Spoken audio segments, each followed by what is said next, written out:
Hey, it's Mike. Thanks for tuning back in. Yesterday was day one of the National, at least the first full day. I went down, I was there from 10 a.m. until 4 p.m.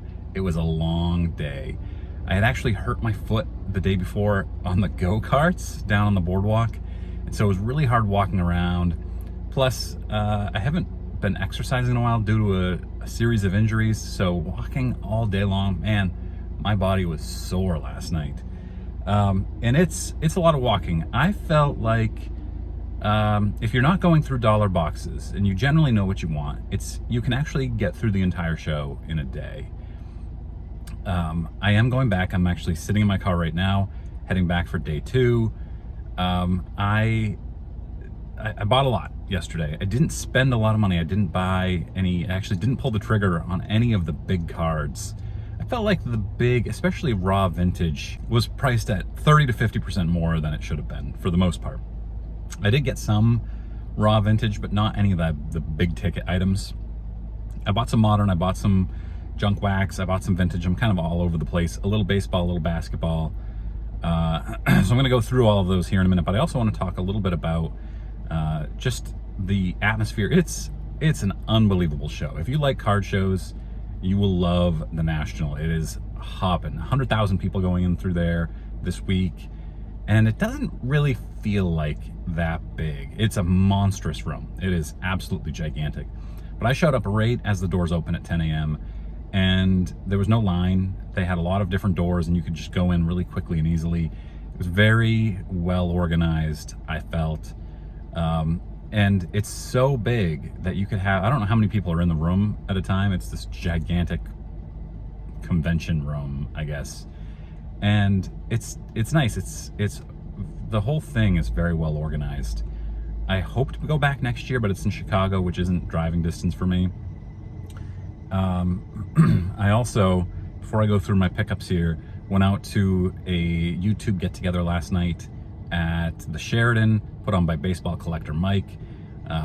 Mike, I follow his channel. I also just started watching Chasing Cardboard, which is another thing he's involved in. Chasing Cardboard is unbelievable. And Mike's personal channel, Baseball Collector, is also great. Chasing Cardboard, though, was definitely the best baseball card show in America, in the world. So the people I met last night, first of all, Sammy Thunder. Sammy and I have developed a friendship through YouTube. It was great meeting him in person. I also met Dr. James Beckett, which was really awesome. As a kid, I was a big collector, and every single month I poured over Beckett Baseball Card Monthly and Beckett Basketball Card Monthly. I still have the very first issue of Beckett Basketball Card Monthly. I would love to get the first issue of Beckett Baseball, but it's very rare and it's very expensive. I did see the first issue of Sport Magazine there yesterday. That's one of the things I'm going to put in my probably Sunday video of the craziest things I saw at the National. So if you're not already subscribed, make sure you click that subscribe button, click the bell icon, and then you'll get notification of my day 2 video, which will come out tomorrow, as well as the craziest things I saw at the National, which will come out on Sunday. And that's going to be a pretty lengthy one. I took a lot of video, a lot of photos. It's going to be, I think, a good video with a lot of really interesting stuff that you never see, just the most wild cards. So I also got to meet Lou Rock TV, great channel, great guy. I met Eddie's Cardboard Chaos, another great guy, great channel. I'm gonna actually link all of these down in the comments or in the description so you can go to all of these channels. I met Talking Ball Cards, great guy, Paparazzi. Picker Jim S, another great guy. Check out all these YouTube channels. All right, so let's get into the cards I picked up. So if you follow my channel, you know I'm a super Yaz, or I'm a Yaz super collector. So I grabbed this flawless Yaz Auto, cheap. Again, I think the most I spent on one card was 60 bucks, and I'll show you that card in a bit.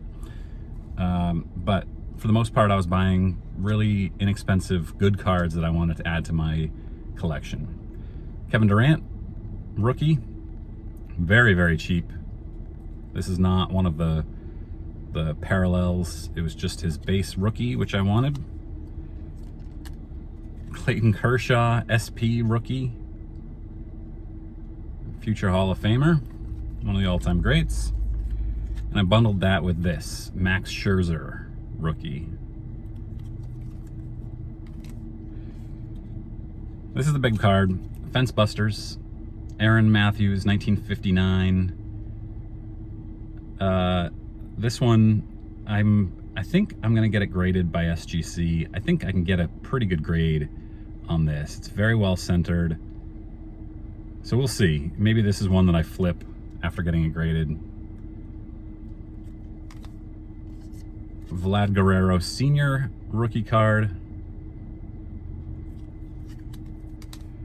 Adding to my Hall of Fame rookie card pile. Now I have Brian Bello auto. This one was dirt cheap. So Red Sox prospect just made his first start pretty recently for the Red Sox. I'm a Red Sox fan. You can't get a Brian Bello card in New England for reasonable prices right now. Similar to Tristan Casas and Marcelo Meyer.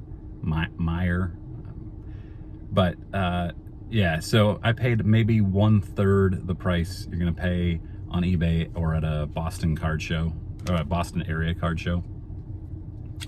Same thing here, Clemens, Pawtucket. I love these pre-rookie cards.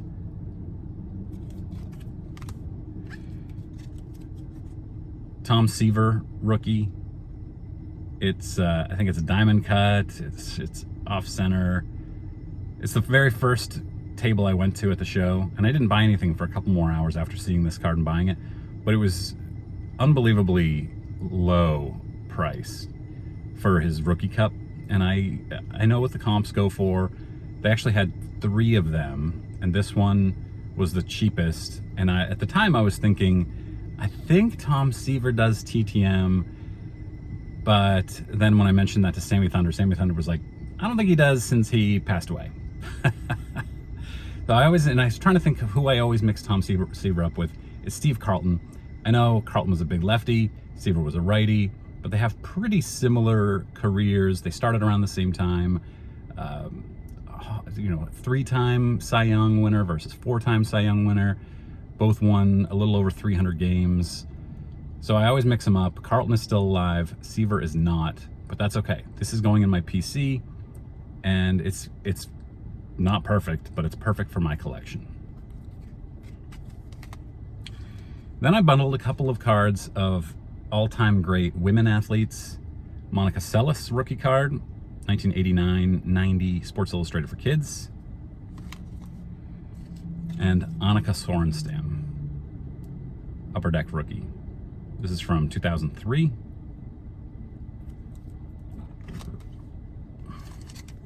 Then I got a Mookie Betts. It's off center, but got a nice price on that first Bowman. Mookie, as a Red Sox fan, I am a huge Mookie fan. Cheer for him still with the Dodgers. It's maybe the biggest disappointment of my Red Sox fandom life of 43 years that they let him get away. This one's off center, but again, not perfect, but it's perfect for my collection. This is an odd one. This is a 1964 Topps Giants Roberto Clemente.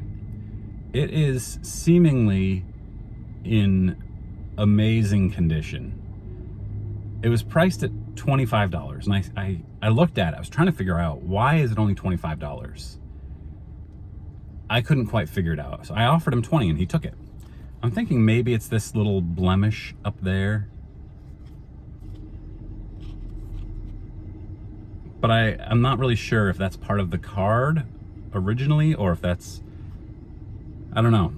So this might go in an SGC order as well. I have a bunch of Hall of Fame 64 Topps Giants in SGC slabs.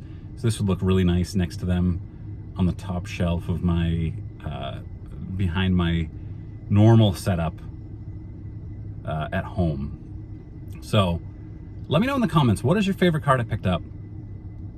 And what should I be looking for at the National? What would you be buying? What would you be looking for? Thanks very much for watching. Again, please click that subscribe button. You'll get a bunch more National content, and I've got a lot more stuff coming out in the next few weeks. Thanks for watching.